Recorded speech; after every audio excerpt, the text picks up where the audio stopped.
तुझं लय झालंय गावात साडी घेतली ती म्हणते ना जाते की साडी घेऊन येते तुझं लय बिल झालंय आता घेतली ना घेतली का घेतली ना बाई काकींना घेतली रक्षाबंधनचा भावाने सांगितलंय मला रेश्मा येताना साडी घेऊन येऊ नाही तर आणि घरी गेल्या खवा त्यांना रवी दादा तूच असतो बाई म्हणलं साडी घेतल्याशिवाय येऊ नको आणि मग दुकानात डायरेक्ट आणलंय म्हणलं चला एकदाच कुठलं ते घ्यायचंय ते घ्या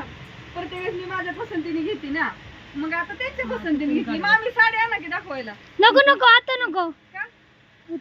त्यांना बघतील ना नाही छान साड्या आहेत आणि मी ज्या रोज साड्या घालते ना त्या माझ्या सगळ्या साड्या हिथल्याच आहेत मी कुठेही साडी घेत नाही माझ्या सगळ्या साड्या हिट आणि रेग्युलर आणि कधी पण पहिल्यांदा माल भरला पण भावाने माझ्या हातला असते कुठेही असू द्या सकाळी त्या दिवशी गाडीतनं उतरवल्या मी माल खाली आली आणि हो ही साडी मी लगेच घेऊन गेली तिने आणि मला पिको फॉल पण करून दिली मस्त एकदम कारण का हा कलर माझ्याकडे नव्हता छान आहे आणि तिच्याकडून पिको फॉल सगळं एकदम व्यवस्थित करून असतं हा बघा जी कलर नाही ती घेतला कसा जवळून लय छान दिसते लांबून ना कळणार आता सकाळ घातल्यानंतर कलर कशी दिसते होय तर असू द्या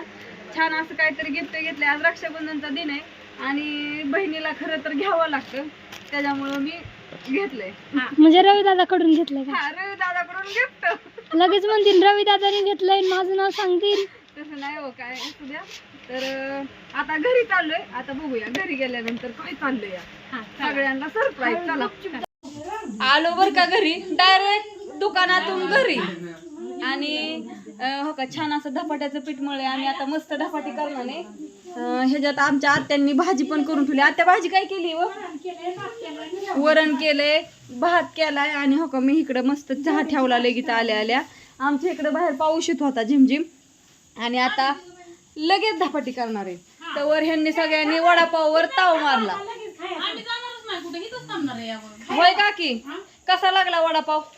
एक नंबर लागला तर आलो आम्ही घरी वडापाव खाल्ला धपाटी खाणार आहे आणि ही लगेच उठून गेलं काय पाऊस पडायला लागल्या तो काय पाऊस पडायला लागला आणि मम्मी ती घरी आल्या धपाटी करायला चालल्या तो हो का झाली धपाटी कुरुम कुरुम काय झालं कसली लागतात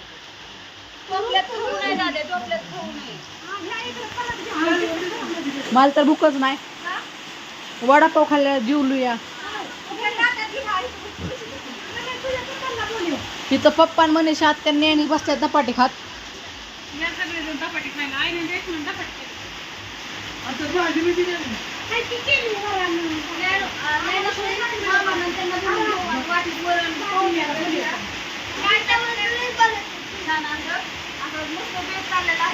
आणि सगळ्यांना गुड नाईट शुभरात्री कसं वाटतं सांगा आता राखी बांधायच्या कार्यक्रम सकाळ होणार आहे हे दोघांचं त्याच्यामुळे बाय सगळ्यांना बाय सगळ्यांना.